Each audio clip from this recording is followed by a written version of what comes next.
c'est bon c'est bon Amine c'est bon. jërë ngeen jëf mbokk internet Sénégal 7 dal leen ak jàmm alors tey ñu ngi fi nga xam ni mooy université Cheikh Anta Diop de Dakar gis ngeen ni démb ak tey bari na tension yoo xam ne am na fi jëm ci affrontement diggante les forces de défense et de sécurité ak li nga xam ne mooy étudiants yi waral tey ji gis ngeen la décision bi nga xam ni ñi nga xam ne mooy autorités yi jël nañ ko dañ daal di génne étudiants yi campus bi ngir ñu dem kenn ku nekk amaana fa nga dëkk nga ñibbi fa mu nekk situation yoo xam ne démb malheureusement am na mort d'homme am na doomu aadama boo xam ni ñàkk na ci bakkanam nekkoon benn étudiant boo xam ni ci biir fi la université bi la nekkoon mu nekk loo xam ne également c'est déplorable wala tey ji daanaka image di ko firndeel mu nekk loo xam ni tey gis ngeen étudiants yëpp génn nañ daanaka ngir dellu seen i mbokk dellu seen i kër kenn ku dëkk Dakar dem sa kër mbokk ku dëkkul Dakar également seen i bagage seen i valise lépp di ko firndeel ngir ñu dem kenn ku nekk fa nga xam ne dañ jël am benn réaction rek bu ndaw a ndaw laataa ñu commencé li nga xam ne mooy ponk bi yëpp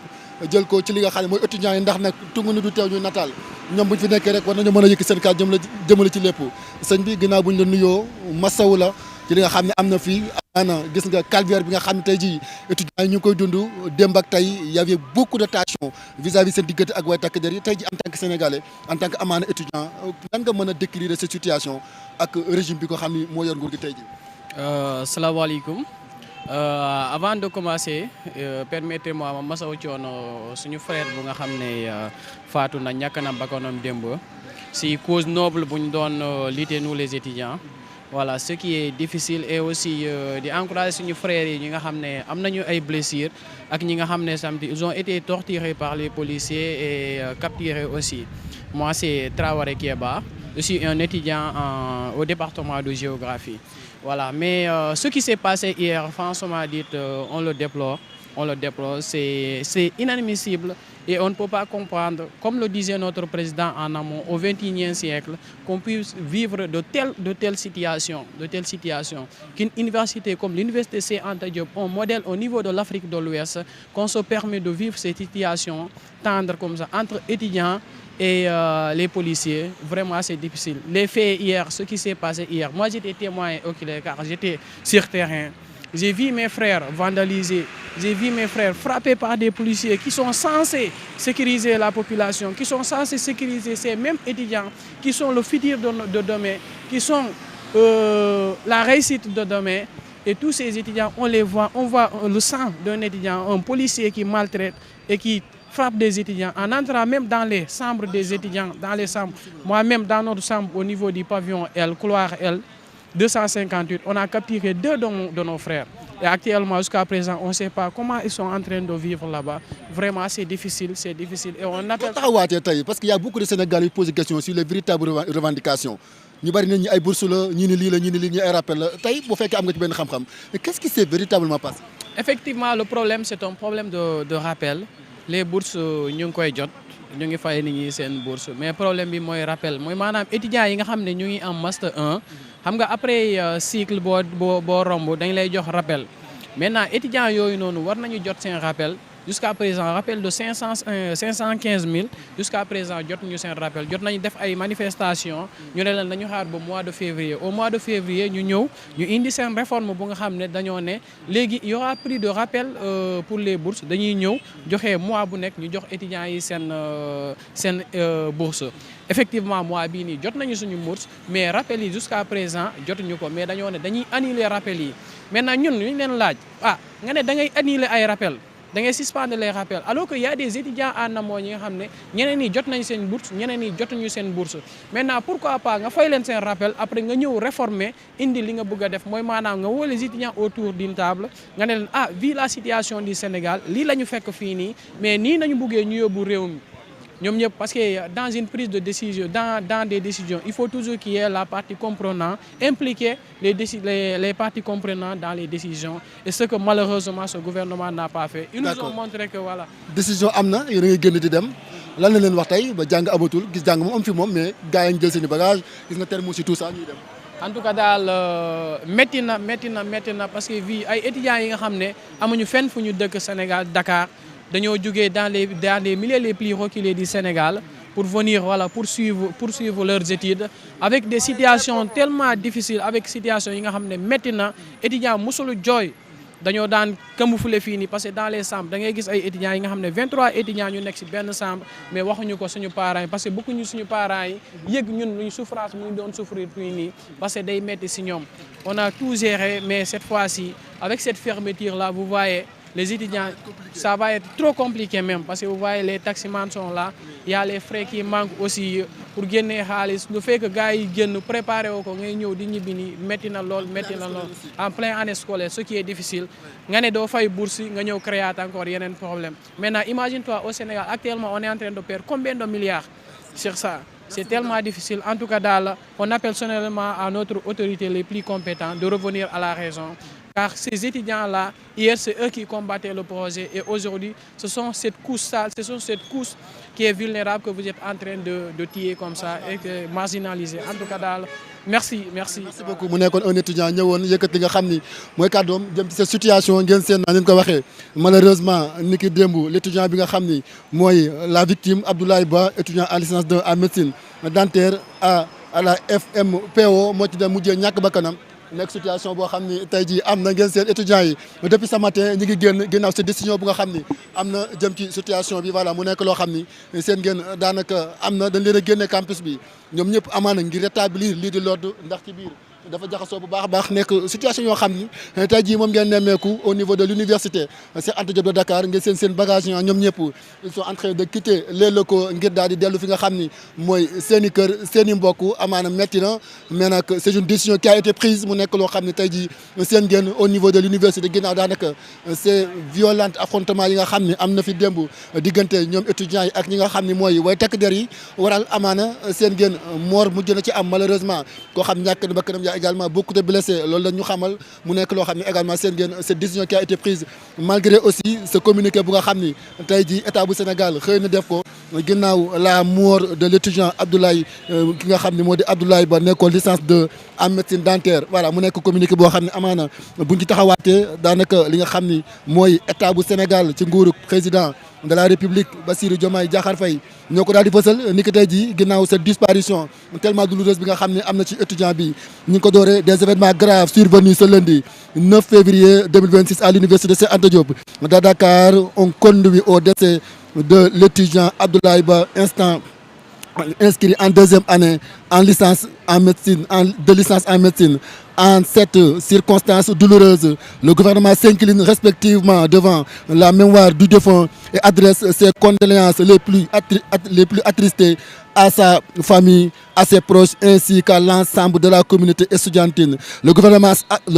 appelle l'ensemble des acteurs concernés à la retenue, au sens des responsabilités et à l'apaisement, attachés à la manifestation de la vérité, au respect de l'état de droit. Le gouvernement s'engage à ce que toute la lumière soit faite sur les circonstances de ce drame et que les responsabilités éventuelles soient établies conformément aux lois et aux règlements en vigueur. Le gouvernement réaffirme par ailleurs sa détermination à assurer la sécurité du campus social et la protection de tous les étudiants. Des mesures immédiates et rapprochées seront prises des mesures immédiates et rapprochées seront prises voilà ma jël benn li nga xam ne mooy benn étudiant boo xam ne mi ngi dem loolu nekk communiqué bi nga xam ni tey jii état bi na ko jàmbaar ginnaaw bu leen masawoo coono dem ak tey vous avez vécu un calvaire au niveau de l'université Cheikh Anta Diop de Dakar takk nga bagage yi yaa ngi dem tey jii nan nga sentir situation bi nga xam ne yaa ngi ko dund en tant que étudiant en tant que Sénégalais. Bii kay xanaa déception bu mag parce que ñun ñoo def lu nekk fii grève nañ fii pour ñu jël gouvernement bi def nañ lu ne tey ñuy def lii tamit loolu xalaatuñu woon lii si ñoom quoi franchement leneen lañ doon xalaat par exemple ñu protéger ñu wala leneen mais c'est pas pour ay policiers armés jusqu'aux dents ñu dugal noonu si ay campus en fait waaw loolu. ay seen mbokk étudiant génn ci àdduna nan nga gisee cette. waaw loolu ngeen naxar trop sax loolu dafa métti trop dafa métti si xol mais yàlla fu mu dem tamit foo gënal ko fii tamit quoi mooy loolu mais loolu dafa ñu métti nañ trop sax parce que mais Kër Massar laay dem ni waaw. jàng amul. waaw ñu ngi génn rek mais instant xanaa ñu xalaat encore ñu xool suivi lu si topp waaw la ñuy xalaat. tey état bi nekk Sénégal nguuru président Diomaye am nga loolu leen di wax en tant que Sénégalais. non instant moom déception la déception rek instant moo déception kay laa jiital instant yii moom. da nga jàpp ne les promotions n'ont pas été tenues. waaw non pas pour l'instant n'ont pas été tenues c'est au contraire lu ñu ne di wax contraire bi lañ nekk di wax waaw. voilà ngeen seetlu ñuy dem jàmbaar nuyu naa la non bu leen ñun bàyyi nañ alors tey ginnaaw bu leen masawoo la situation c'est compliqué ah mais tey jii malheureusement y a eu mort d'homme lan ngeen sentir en tant qu'étudiant. waaw wax dëgg yàlla gàcce rek parce que wax dëgg yàlla état bi nii ak fépp foo nga xamante ne si fi leen jaar ak ñoom ba yegg si fii nii tey waruñu woon a jéem a fayee lii quoi ne serait-ce que mu xam ne étudiants yi def nañ le tout pour indi leen fii au pouvoir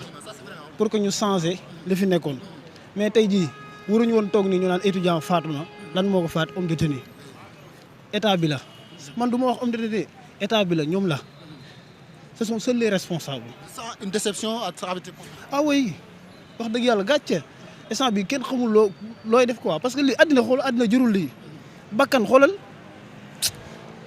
voilà Massa Thione voilà ngeen seen ñu ngi noonu di dem voilà ñu ngi dem ngeen seen les étudiants jàmbaar nuyu naa la. maa lay fay. fi nga nekkoon ci étudiants yi. waaw. alors tey ban sensation ban sentiment nga am ci li nga xam ne am na. ah man leen laa wax moom Sonko da xam naa lu mu wax daal defu ko. ndax moo ne woon vingtième siècle moom ah benn étudiant dootu jooytu ndax buur si réew mi loolu moo ko waxoon. voilà kon sa wax ja moom këriñ bi suus la du tàkk du lii nii nit loo wax da nga koy assumer. mais nga ñëw fii nii di gars yi. mais am ngeen président de la République quand même. pourquoi vous n'adressez pas vos paroles au président de la République am lu ñu koy wax moom dafa ñàkk fayda boppam rek.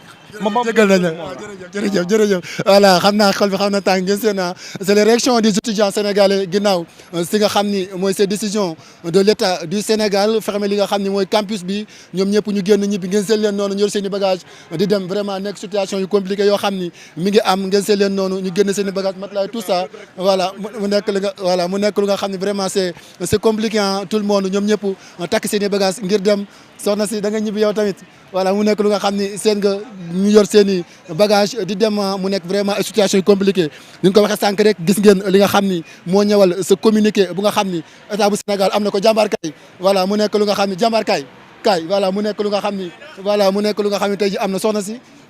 demal voilà mu nekk lu nga xam tey ji am na ñëwal cette situation jëm ci li nga xam ne mooy bés bi vraiment c'est compliqué mais ñu ngi leen di masaw bu baax baax ñoom les étudiants kenn ku nekk yaa ngi génn sa kër fas yéene am foo xam ne di nga fa dem ndax la décision qui a été prise mooy le campus social sera fermé li nga xam ne mooy université bi dañ koy tëj ne étudiants yëpp génn évacué bu ko defee ñu mën a xool nan la ñuy régler la situation de la meilleure des manières di nga ko waxee rek ngeen sa communiqué bu nga xam ni sànq maa ngi ko doon lire état bu Sénégal def na ko ginnaaw le décès de l'étudiant bi nga xam ni démb ci la ñàkk bakkanam ci mbir mi mu nekk ay conditions yu doy waar yoo xam ni am na ci l'étudiant bi nga xam ni mooy bu ma juumul Abdoulaye Ba je vais vérifier le nom voilà mu nekk conditions yu métti yoo xam ni am na ci voilà en deuxième année la victime Abdoulaye Ba étudiant en deuxième année en licence dentaire mu nekk communiqué boo xam ne tey jii nguuru président de la République Bassirou Diomaye Diakhar Faye def nañ ko di masawu coono képp kuy étudiant di masawu coono également ñoom ñi nga xam ne mooy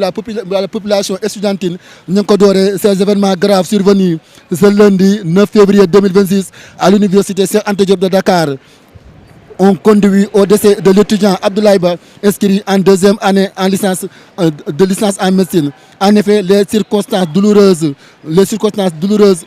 en cette circonstance douloureuse, le gouvernement s'incline respectueusement devant la mémoire du défunt et adresse les condoléances les plus attristées à sa famille, à ses proches et à l'ensemble de la communauté estudiantine. Voilà, mu nekk loo xam ne ci yokku le gouvernement appelle à l'ensemble des acteurs concernés à la retenue au sens des responsabilités à l'apaisement, attaché à la manifestation de la vérité, au respect de l'état de droit. Le gouvernement s'engage à ce que toute la lumière soit faite sur les circonstances de ce drame et que les responsabilités éventuelles soient établies conformément à la loi et le règlement de li nga xam ni mooy en vigueur. Le gouvernement réaffirme par ailleurs sa détermination à assumer la sécurité du campus social et à la protection de tous les étudiants. Des mesures immédiates et appropriées seront prises à cet effet. Compte tenu de la gravité des faits et dans un souci de transparence, le point de presse se tiendra ce mardi 10 février 2026 à 16h kon dañu am benn point de presse à la primature mu nekk loo xam ne également ça fait partie des décisions yi nga xam ni jël nañ ko ginnaaw sa communiqué kon donc ginnaaw la mort de l'étudiant Abdoulaye Ba un point de presse sera tenu mu nekk loo nga xam ne ñu ngi dem jàmbaar nuyu naa la tuddal ñu wax tuuti rek tey maa ngi lay masawu coono bu baax a baax affaire yi metti na démb seen mbokk étudiant génn ci àdduna mu nekk loo xam teg nga say bagage tey ji fan nga jëm. waaw tey jii man daal xalaat ñibbi rek. fan nga dëkk exactement. man Jolof laa dëkk.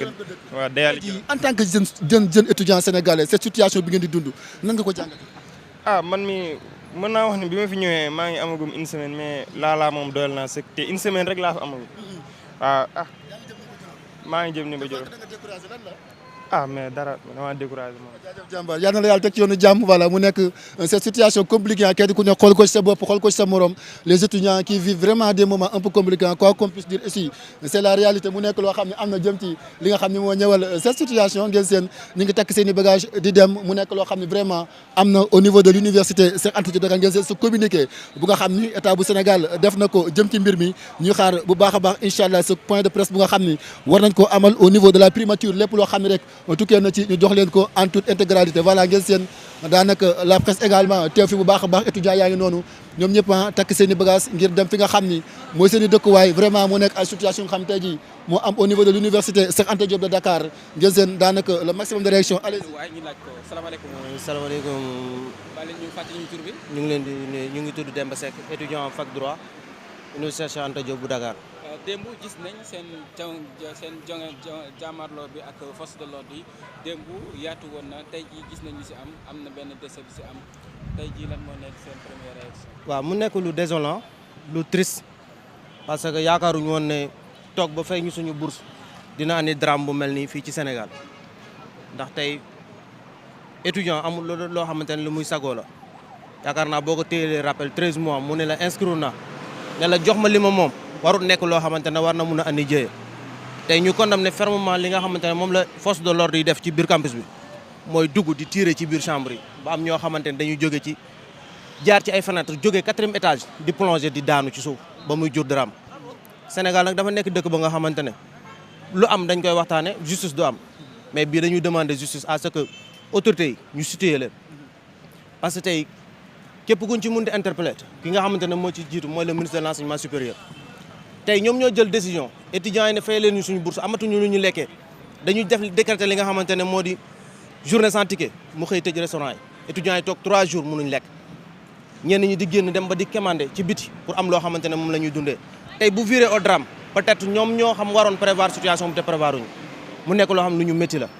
ki nga xamante ne mooy suñu camarade bi décédé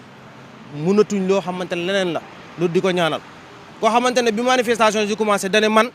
du ma wàcc ndax sama yaay man la yaakaar tey ñu boom ko ci lu mel ni loolu lan lañ ko mën a jàppee ban Sénégal lañ nekk ci jeunes yi nga xamante ne dañoo pare woon pour changer loolu leen wax ñu ne la on change parce que soxla nañ ñoo xamante ne système boo xamante ne ay jeunes ñoo koy diriger mais maintenant c'est du gâchis ça c'est regrettable. nga jàpp ni dafa am promesse qui n'a pas été tenue. promesse non tenue la parce que tey koo xamante ne dañu doon digal nañu boo demee ba 21e siècle ñu naan fay ma sama bourse di jur la nga xamante ay manifestation la loolu la. tey bu nekkee ñëw nañ tey ba heure boobu noonu moom ñu falu gisuñ loolu noonu lan lañ mën a wax te am na étudiants yoo xamante ne fii nii seen bourse bi ñu am moom la ñuy xaajoog seen i rakk de parce que boo ñëwee L1 ba mois de juin doo am bourse parce que foofu noonu lu ñu wax ne nañ direction mu ngi nekk ci ay étude tey seen bourse bi ñuy am moom la ñuy xaajoog seen i rakk génne bi ñuy génne étudiants yi nii te lan moo tax moom rek lañ mën a appliquer parce que rey nañ fi nit il faut que ñu jëm ko sàng mais fii ñun réclame justice moom rek lañ fi am on réclame justice pour cette affaire. Allez, merci beaucoup. Merci. Allez, bonne journée à toi. Voilà, mu nekk cette réaction bu nga xam ni am na jëm ci ces étudiants yu nga xam ne tey jii ñu ngi génn voilà mu nekk li nga xam ni tey jii voilà mu nekk li nga xam tey jii am na jëm ci cette situation ngeen seen daanaka li nga xam ni ñoom étudiants yi ñu ngi jël seen i bagage di dem kenn ku nekk rek foo xam nga dem fa nekk vraiment situation compliquée yoo xam ne am na ngeen seen leen kenn ku nekk di régler ñii seen i mbokk ñëw nañ nga lijjanti leen ay bus ñi nga xam ni ñoo bokk les communes maa ci gis tànk sama benn naataango di lijjantil waa Kër Samba Kane seen bus ngir ñu daal di ñibbi mu nekk vraiment situation yoo xam ne également ñi ngi ñaan ñëpp rek képp ku ne fa nga dëkk nga ñibbi ci jàmm ak salaam dellu ci say mbokk ndax nag ay situation yu compliqué la voilà ngeen seen leen ñoom ñëpp ñu takk seen i bagage di dem fi nga xam ni mooy seen i dëkk mu nekk loo xam ne également ñi ngi xaar bu baax a baax lan mooy nekk les possibles li nga xam ni mooy réaction yi nga xam ni dem na jëm ci li nga xam ni moo ñëwal bés bi ngeen seen leen noonu vraiment c'est des images un peu compliquées yoo xam ne am na les étudiants avec leur bagage ñoom ñëpp ñu ñibbi seen i kër vraiment mu nekk loo xam ne tey ji ñëwal na cette situation jàmbaar est-ce que mën nañ am une petite question balaa ngay dem nuyu naa la may ma ko rek question jégal naa la ko jërëjëf étudiant nga kaay ma ñëw kaay may ma ki tuuti non may ma xale bi tuuti étudiant nga. waaw. en quelle année. allez-y voilà may nan ko xale la allez-y kaay nii étudiant nga. allez-y voilà un étudiant ki wax li nga xam ne mooy xalaatam sëñ bi ginnaaw bu ma la nuyoo tey jii maa ngi lay masawu baax a baax conditions yi metti na tey nan ngay jàngatee cette situation bu nga xam ne moo ngi am au niveau de l'université. ok avant tout moom maa ngi leen di gërëm di leen sant man étudiant la je suis étudiant en master 2 à l'IGT mooy ICAD Institut gouvernance territoriale si Thierno Kouyaté mon nom Thierno Kouyaté master 2 délégué ak membre de l'amicale de l'IGT. li am démb ce qui s'est passé nan nga ko jàngatee en tant que étudiant sénégalais. lu fi xew démb moom dañ ko comme ne suñu dernière énergie parce que xam nga lu indi problème bi mooy franchise bi mooy xam nga boo demee ba gars yi di commencer di la imposer loi yoo xam ne moom xam nga question bourse yi moom loolu moom question mooy ñu war a xoolaat parce que xam nga étudiants yi yëpp am na ñoo xam ne léegi sax comme ni boo gisee ni gars yi nii am na ñoo xam ne dañoo am problème sax pour ñibbi parce que yoruñu xaalis parce que man si matin bi sax am na ñu bëri woona ma mu ne ma jàppale ma am au moins frais transport ma dem quartier ma ne ko waaw lu tax ma ñëw fii nii xam nga état xam nga réew mi force du diriger réew mi lu problème amee rek dangay ñëw nga waxtaan ak moom nga waxtaan ak étudiants yi yëpp parce que question bourse yi moom question yu am solo lu fa xew démb nag lu mu indi problème bi mooy takkadeer yi parce que avant même 6 heures amicale yi annoncé nañ tey kenn du forum amul forum mais à notre grande surprise ñu gis policiers yi mooy takkadeer yi di dugg ci biir campus bi muy ndànk-ndànk c'est pas normal mais après ñu commencé di gazer ay lacrymogènes mais amuñu droit dañu amuñu beneen solution ñu forcer rek lu ñu am tu vois moo tax moo indi coow li ku dee démb mooy Aboulaye Ba. xam ngeen fan la dëkk wala xamuñu ko. non xamuñu ko fu mu dëkk mais moom manifesté wul sax moom ci chambre la nekk ba gars yi ñëwee policiers yi ñu dagg mooy chambre bi après ñu dugg ci biir chambre ñu rey ko parce que moom manifesté wul dara nekkoon ci chambre la nekkoon parce que ñun ci kaw lañ nekkoon mooy pavillon B bi foofu lañ nekkoon moom manifesté deful dara ñoom ñoo ko fekk ci biir chambre ji ñu rey ko loolu mooy problème ma soo coono bu baax a baax dégg nga voilà métti na mais yàlla baax na voilà ngeen seen les policiers également ñi ngi ñëwaat noonu ngir installé wu ngeen seen parce que la décision qui a été prise mooy nan daal di génn campus social bi ngeen seen leen seen fourgon yi nga xam ni démb également moo fi nekkoon ñu nekk noonu di ñëwaat vraiment mu nekk ay situation xam ne tey ñi ngi ñaan à ce que tout se passe dans